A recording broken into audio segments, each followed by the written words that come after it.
और सॉल्यूशन भी बताऊंगी। तो चलिए इसमें से कुछ 20 या 21 प्रश्न हैं, तो हम उसका बीच बीच में डिस्कस करेंगे और मैं आपको राइट आंसर भी बताऊंगी। और दोस्तों अगर आपको इन सब के आंसर्स पता है तो आप भी कमेंट्स बॉक्स में कमेंट्स कर सकते हैं, मुझे राइट आंसर बता सकते हैं। तो चलिए पहला क्वेश्चन देखते हैं क्या है। पहला क्वेश्चन है, किस शब्द में उपसर्ग का प्रयोग हुआ है? क्या बोल रहा है? किस शब्द में उपसर्ग का प्रयोग हुआ है? देखिए क्वेश्चन में बहुत जरूरी है कि आप क्वेश्चन पढ़ते समय ये ध्यान दें कि हुआ है नहीं हुआ है नहीं, ये मेन चीज है। तो आप क्वेश्चन में पूछ रहा है किस शब्द में उपसर्ग का प्रयोग हुआ है। ऑप्शन दिए हैं 4, उपकार, पढ़ाई, अपनापन, लाभदायक। तो हमें पता है उपसर्ग, देखिए उपसर्ग शब्द जानने से पहले हम ये जान लें कि उपसर्ग क्या है। तो सभी को पता है उपसर्ग ऐसे शब्दांश हैं जो किसी शब्द के पूर्व या पहले जुड़कर क्या करते हैं, उसके अर्थ में परिवर्तन कर देते हैं या उसके अर्थ में विशेषता ला देते हैं। और उपसर्ग का क्या अर्थ होता है? किसी शब्द के समीप आकर नया शब्द बनाना। ठीक है, तो यहाँ पे जो भी शब्द देखिए, जो भी मूल शब्द है जो उसका मीनिंग हो, वो अर्थफुल हो, मीनिंगफुल हो, अर्थ सहित हो। ऐसा नहीं कि कोई भी शब्द, जैसे हम लाभदायक, तो अगर हम लाभ इसका उपसर्ग मान लें, दायक कोई मूल शब्द नहीं है। अपनापन ये भी कोई मूल शब्द नहीं है। अप तो हो गया उपसर्ग, लेकिन कोई मीनिंगफुल नहीं है ये। तो यहाँ पे उपकार, कार है, कार था, कार भी एक मूल शब्द है, वहाँ पे लग गया है उपसर्ग, तो क्या हो गया? उपकार। तो यहाँ पे राइट आंसर होगा उपकार। तो किस शब्द में उपसर्ग का प्रयोग हुआ है? राइट ऑप्शन हो गया उपकार, ऑप्शन ए। ठीक है, देखिए दूसरा प्रश्न है कि इनमें से कौन सी जातिवाचक संज्ञा से भाववाचक संज्ञा बनाया गया है? देखिए बहुत इंपॉर्टेंट क्वेश्चन है कि इनमें से जातिवाचक संज्ञा से भाववाचक संज्ञा बनाया गया है। तो पहले हम जातिवाचक संज्ञा जानेंगे। जातिवाचक संज्ञा क्या है? जिस शब्द से किसी प्राणी या वस्तु की समस्त जाति का बोध हो, उन शब्दों को क्या बोलते हैं? जातिवाचक संज्ञा बोलते हैं। अब भाववाचक संज्ञा क्या है? भाववाचक संज्ञा है कि जब किसी शब्द से उसके भाव, गुण, दशा या अवस्था का बोध होता है तो उसको क्या बोलते हैं? भाववाचक संज्ञा। तो यहाँ पे बोल रहा है कि एक जातिवाचक संज्ञा थी, उसको भाववाचक बनाया गया है। तो ऑप्शन है बुढ़ापा, अपनापन, सजावट और कठोरता। तो यहाँ पे राइट ऑप्शन हो जाएगा बुढ़ापा। बूढ़ा क्या थी? जाति थी, अब बुढ़ापा क्या हो गया? भाववाचक संज्ञा हो गया। ठीक है, अब देखिए तीसरा प्रश्न है कि निम्नलिखित में से विराम चिन्ह नहीं है। अब देखिए क्या बोल दिया? नहीं है। अल्प विराम, अवतरण, निर्देशक चिन्ह या पूर्ण विराम। क्या बोला है कि विराम चिन्ह नहीं है। तो देखिए हम विराम चिन्ह जानते हैं। विराम चिन्ह क्या है? विराम का अर्थ होता है ठहरना, विश्राम करना या रुकना। अर्थात क्या कह सकते हैं हम कि जब हम किसी वाक्य को लिखते हैं तो लिखते समय विराम को प्रकट करने के लिए क्या करते हैं? चिन्ह लगाते हैं, और उन्हीं चिन्हों को क्या कहा जाता है? विराम चिन्ह कहा जाता है। और विराम चिन्ह के प्रकार कौन कौन से? देखिए विराम चिन्ह होता है अल्प विराम, अर्ध विराम, पूर्ण विराम, उप विराम, विस्मयादिबोधक चिन्ह, प्रश्नवाचक चिन्ह, कोष्टक, योजक चिन्ह, अवतरण चिन्ह, ये जिसको बोलते हैं अवतरण चिन्ह, लागू चिन्ह, आदेश चिन्ह, रेखांकन चिन्ह, लोप चिन्ह, पदलोप चिन्ह, पुनरुक्ति सूचक चिन्ह, विस्मरण चिन्ह, दीर्घ उच्चारण चिन्ह, तुल्यता सूचक चिन्ह, निर्देशक चिन्ह। इतने सारे चिन्ह होते हैं, लेकिन यहाँ बोल रहा है कि कौन सा विराम चिन्ह नहीं है। तो देखिए अल्प विराम चिन्ह ये हो गया, निर्देशक चिन्ह ये हो गया, पूर्ण विराम चिन्ह ये हो गया, और अवतरण चिन्ह क्या हो गया? ये हो गया। ठीक है, तो देख लीजिए अल्प विराम में थोड़ा रुकना होता है। निर्देशक चिन्ह में भी हम बोलते हैं जैसे महात्मा गांधी ने कहा कि, तो थोड़ा सा रुकते हैं। पूर्ण विराम में फुल स्टॉप मतलब पूरी तरह से रुकते हैं। तो यहाँ पे जो है विराम चिन्ह क्या नहीं है? अवतरण चिन्ह। ये विराम चिन्ह नहीं है, ये रुकने का संदेश हमें नहीं देता है। तो राइट ऑप्शन क्या हो गया? अवतरण चिन्ह। देखिए नेक्स्ट क्वेश्चन है, वाक्य के घटक होते हैं उद्देश्य और विधेय, कर्ता और क्रिया, कर्म और क्रिया, कर्म और विशेषण। तो देखिए वाक्य क्या है? हमें पता है पदों या सार्थक शब्दों का व्यवस्थित समूह जिससे वक्ता के कथन का अभीष्ट आशय अर्थपूर्ण रूप से स्पष्ट होता है वाक्य कहलाता है। हम यह भी कह सकते हैं कि शब्दों के सार्थक मेल से बनने वाली इकाई क्या कहलाती है? वाक्य कहलाती है। तो बोल रहा है वाक्य के घटक होते हैं, और घटक किसे कहते हैं? जिन अवयवों को लेकर वाक्य की रचना होती है उन्हें वाक्य के अंग या घटक कहते हैं। ठीक है, तो यहाँ पे वाक्य का घटक होगा उद्देश्य और विधेय। राइट ऑप्शन क्या हो गया? उद्देश्य और विधेय। नेक्स्ट क्वेश्चन है कि किस शब्द में आवा प्रत्यय नहीं है? देखिए प्रत्यय आ गया, तो हमें पता है प्रत्यय क्या है। प्रत्यय वे शब्द हैं जो दूसरे शब्दों के अंत में जुड़कर अपनी प्रकृति के अनुसार शब्द के अर्थ में परिवर्तन कर देते हैं। प्रत्यय शब्द दो शब्दों से मिलकर बना है, प्रति प्लस अय।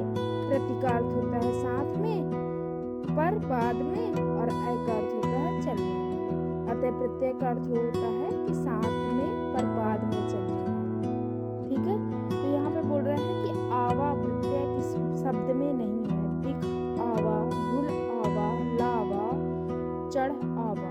तो लावा यहाँ पहले में है दिख प्लस आवा, भूला प्लस आवा, चढ़ प्लस आवा। ये लावा क्या है? सिंगल है। यहाँ लावा में आवा प्रत्यय नहीं है, तो राइट ऑप्शन हो जाएगा सी, तीसरा लावा। ठीक है, देखिए क्वेश्चन है हिंदी किस भाषा परिवार की भाषा है? द्रविड़, चीनी, तिब्बती, भारोपी, ऑस्ट्रिक। तो राइट आंसर होगा भारोपी। क्या है? यह समूह भाषाओं का सबसे बड़ा परिवार है और सबसे महत्वपूर्ण भी है, क्योंकि अंग्रेजी, रूसी, प्राचीन, फारसी, हिंदी, पंजाबी, जर्मन, नेपाली, ये जो है तमाम भाषाएं इसी समूह से संबंध रखती हैं और इसे भारोपी भाषा परिवार भी कहते हैं। तो हिंदी किस भाषा परिवार की भाषा है? भारोपी भाषा की। राइट आंसर क्या हो गया? भारोपी, सी। ये तीसरा पूछ सकते हैं। ठीक है, नेक्स्ट क्वेश्चन पूछ रहा है शुद्ध वर्तनी का चयन कीजिए। शुद्ध वर्तनी मतलब शब्दों में मात्राओं का सही प्रयोग करके सही शब्द लिखना क्या कहलाता है? शुद्ध वर्तनी। तो बोल रहा है कि इसमें शुद्ध वर्तनी सही शब्द कौन सा है? ये कृपा, कृपा, कृपा, कर्प। तो कृपा, कृपा कैसे लिखते हैं? ऐसे। ठीक है, तो राइट ऑप्शन हो गया कृपा, ये दो नंबर। ठीक है, नेक्स्ट क्वेश्चन है निम्नलिखित में से किस शब्द में प्रत्यय लगा हुआ है? सागर, जादूगर, नगर, इनमें से कोई नहीं। तो देखिए प्रत्यय मैंने बता दिया, जो शब्द के मूल शब्द के अंत में लगते हैं वो क्या हो जाते हैं? प्रत्यय कहलाते हैं। तो इसमें क्या है? जादूगर राइट ऑप्शन है। इसमें क्या है? जादू क्या, गर क्या है? प्रत्यय है, और जादू एक मूल शब्द है। जादू मूल शब्द है और गर एक प्रत्यय है। तो इसमें क्या है? प्रत्यय लगा हुआ है जादूगर शब्द में। देखिए क्वेश्चन है 9वां, क वर्ण किसके योग से बना हुआ है? क वर्ण, जा प्लस आ मिलकर क्या बनते हैं? क प्लस आ मिलकर क्या बनते हैं? क प्लस रा मिलकर क्या बनते हैं? क प्लस आ मिलकर क्या बनते हैं? तो क वर्ण क प्लस आ से मिलकर बना हुआ है। आंसर फोर्थ नंबर क्या है? राइट ऑप्शन फोर्थ है। क वर्ण क प्लस आ से बना होता है। देखिए ध्वनियों के वो मौलिक और सूक्ष्मतम रूप जिन्हें और ज्यादा विभाजित नहीं किया जा सकता, ये जिन्हें विभाजित नहीं किया जा सकता उन्हें क्या कहा जाता है? वर्ण कहा जाता है। वर्ण के मौखिक रूप को ध्वनि एवं लिखित रूप को अक्षर कहते हैं। ठीक है, तो यहाँ पे क प्लस अ, क वर्ण के योग क किससे बनता है? क प्लस आ से। ठीक है, नेक्स्ट क्वेश्चन है हिंदी भाषा का जन्म हुआ है। तो हिंदी भाषा का जन्म लौकिक संस्कृत से, वैदिक संस्कृत से, पाली प्राकृत से या अपभ्रंश से? तो हिंदी भाषा का जन्म अपभ्रंश से हुआ है। हिंदी भाषा का इतिहास लगभग 1000 वर्ष पुराना माना गया है और सामान्यतः प्राकृत की अंतिम अपभ्रंश अवस्था से ही हिंदी साहित्य का आविर्भाव स्वीकार किया जाता है। उस समय अपभ्रंश के कई रूप थे और उनमें 7वीं 8वीं शताब्दी से ही पद्य रचना प्रारंभ हो गई थी और हिंदी भाषा और साहित्य के जानकार अपभ्रंश की अंतिम अवस्था अपहट्ट से हिंदी का उद्भव स्वीकार करते हैं। तो राइट आंसर हो जाएगा हिंदी भाषा का जन्म अपभ्रंश। ठीक है, नेक्स्ट क्वेश्चन है कि स्पर्श व्यंजन कितने प्रकार के होते हैं? क्या पूछ रहा है कि स्पर्श व्यंजन कितने प्रकार के होते हैं? तो देखिए स्पर्श व्यंजन क्या होता है कि हम सभी जानते हैं कि हिंदी व्याकरण में व्यंजन वर्ण में क से माँ तक क ख ग घ प फ व भ म तक के वर्णों के स्पर्श व्यंजन कहते हैं। स्पर्श व्यंजन की संख्या कितनी है? 25 है। स्पर्श व्यंजन की संख्या 25 है और इन्हें 5 वर्गों में बांटा गया है और प्रत्येक वर्ग में क्या होते हैं? 5 वर्ण होते हैं। समझ में आ गया? तो राइट आंसर है स्पर्श व्यंजन 25 प्रकार के होते हैं। ठीक है, नेक्स्ट क्वेश्चन है निम्न वाक्यों में से मिश्र वाक्य कौन सा है? देखिए क्या पूछ रहा है, मिश्र वाक्य। तो मिश्र वाक्य क्या है? जिस वाक्य में क्या होता है? एक प्रधान उपवाक्य तथा एक या एक से अधिक आश्रित उपवाक्य, उसे क्या कहते हैं? मिश्र वाक्य कहते हैं। यदि मिश्र वाक्य सभी उपवाक्य योजक शब्दों से प्रारंभ हो तो वाक्य का अंतिम उपवाक्य प्रधान और उपवाक्य तथा शेष सभी उपवाक्य आश्रित उपवाक्य हो जाते हैं। तो निम्न में से मिश्र वाक्य कौन सा पूछ रहा है? चोर को देखकर सिपाही पकड़ने दौड़ा, ये सेठ जानता है कि नौकर ईमानदार है, ये नेताजी भाषण देकर चले गए, या फोर्थ ऑप्शन है बिजली नहीं थी इसलिए अंधेरा छा गया, अंधेरा था। तो यहाँ पे राइट ऑप्शन है कि सेठ जानता है कि नौकर ईमानदार है। ठीक है, सेठ जानता है कि नौकर ईमानदार है, ये क्या हो गया? मिश्र वाक्य हो गया, क्योंकि इसमें एक प्रधान उपवाक्य है तथा एक से अधिक आश्रित उपवाक्य है। समझ में आ गया? नेक्स्ट क्वेश्चन है वह कौन सा व्यक्ति है जिसने जवाहरलाल नेहरू का नाम ना सुना? ये कौन सा वाक्य है पूछ रहा है? संयुक्त वाक्य है, मिश्र वाक्य है, सरल वाक्य है, या इनमें से कोई नहीं? तो देखिए ऊपर हमने क्या देखा? मिश्र वाक्य रूल्स देखे। तो यहाँ भी क्या है? मिश्र वाक्य क्या है? जिसमें एक प्रधान उपवाक्य तथा एक या एक से अधिक आश्रित उपवाक्य हो, तो उसे क्या बोलते हैं? मिश्र वाक्य। तो इसमें भी वही है कि वह कौन से व्यक्ति है जिसने जवाहरलाल नेहरू का नाम ना सुना हो, तो मिश्र वाक्य। राइट ऑप्शन क्या हो गया इसमें? मिश्र वाक्य है। नेक्स्ट क्वेश्चन है इनमें से कौन सा विराम चिन्ह ऐसा है जो हिंदी में अंग्रेजी भाषा से नहीं लिया गया है? देखिए सारे तो अंग्रेजी भाषा से हैं, लेकिन हिंदी में जो ये चिन्ह है वो अंग्रेजी भाषा से नहीं लिया गया है। तो क्या है? पूर्ण विराम। अंग्रेजी का क्या है? Full stop. हिंदी का क्या हो गया? ये पूर्ण विराम। तो राइट ऑप्शन क्या हो गया? फुल स्टॉप, ये पूर्ण विराम जिसको हिंदी में कहते हैं। समझ में आ गया? नेक्स्ट क्वेश्चन देखते हैं।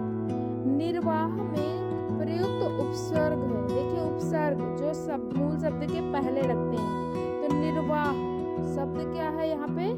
निर्वाह। तो निर्वाह में बोल रहा है उपसर्ग कौन सा है? नी है, निरी है, निर है, या नी है? तो राइट ऑप्शन होगा निर प्लस वाह, निर्वाह। ठीक है, नेक्स्ट क्वेश्चन है निम्न में से किस शब्द में प्रत्यय का प्रयोग हुआ है? प्रत्यय, प्रत्यय मतलब मूल शब्द के बाद में, मूल शब्द के आगे। तो विकल्प, ध्वनिक, पुलक, अलक। तो क्या हो गया राइट ऑप्शन? ध्वनिक। ध्वनिक में क्या है? प्रत्यय का प्रयोग हुआ है। ठीक है, फिर नेक्स्ट क्वेश्चन है यथार्थ में कौन सी संधि है पूछ रहा है? दीर्घ संधि, वृद्धि संधि, गुण संधि, या इनमें से कोई नहीं? तो यथार्थ में क्या है? राइट ऑप्शन होगा दीर्घ संधि है। देखिए दीर्घ, दीर्घ का मतलब होता है बड़ा। अ क्या हो जाता है? बड़ा आ। छोटी ई क्या हो जाती है? बड़ी ई। छोटा ऊ क्या हो जाता है? बड़ा ऊ। देखिए मैंने आपको वीडियो में बताया है, आपको मैंने पहले भी बोला है कि आप चाहें तो कमेंट्स बॉक्स में लिख सकते हैं अगर आपको आंसर पता है तो। इसकी मैंने संधि की एक अलग से वीडियो बनाई है, उसमें मैंने आपको पूरे डिटेल में बताया है कि दीर्घ संधि क्या है। तो मैं बता रही हूँ कि क्या है दीर्घ मतलब बड़ा। तो अ, ई, उ और री के बाद हर्ष स्वर या दीर्घ अ, ई, उ और री ऋषि स्वर आ जाए तो दोनों मिलकर क्या हो जाते हैं? दीर्घ हो जाते हैं। ठीक है, और इस मेल से बनने वाली संधि को हम क्या कहते हैं? दीर्घ स्वर संधि कहते हैं। दीर्घ संधि स्वर संधि का एक प्रकार है और इसके अंतर्गत छोटे स्वर का परिवर्तन बड़े स्वर या मात्रा में हो जाता है और इस मात्रा या स्वर की वृद्धि को हम क्या कहते हैं? दीर्घ स्वर संधि कहते हैं। तो यहाँ पे क्या है? यथार्थ, यथ प्लस अर्थ, तो ये यथार्थ क्या हो गया? दीर्घ संधि हो गया। यथार्थ पूछा था यहाँ पे कि यथार्थ में कौन सी संधि है? तो यथार्थ में क्या है? दीर्घ स्वर संधि है। नेक्स्ट क्वेश्चन है कि निम्नलिखित में तत्सम शब्द का चयन कीजिए। खेत, अजीब, उद्यम, को। तो राइट आंसर है उद्यम।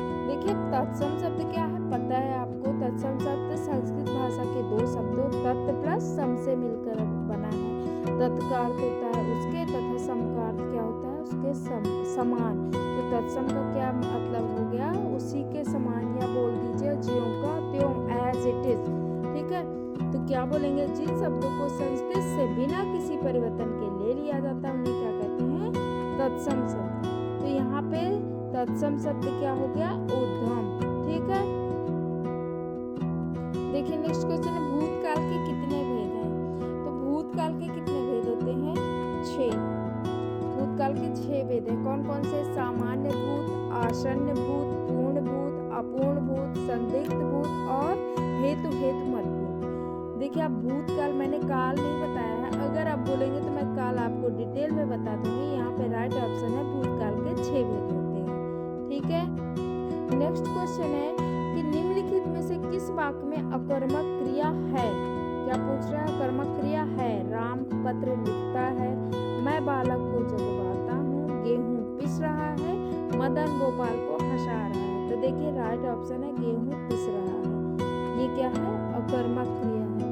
अकर्मक क्रिया क्या है, अकर्मक क्रिया का अर्थ होता है कर्म के बिना होता है। ये अकर्मक क्रिया का मतलब कर्म के बिना, कर्म की क्रिया के साथ कर्म प्रयुक्त नहीं होता है। इसमें वे क्रिया क्या होती है जिनका प्रभाव कर्म पर न पड़कर वाक्य में प्रयुक्त कर्ता पर ही पड़ता है, उन्हें क्या कहते हैं, हम अकर्मक क्रिया कहते हैं। तो यहाँ गेहूं पिस रहा है, तो ये क्या हो गया, अकर्मक क्रिया हो गया।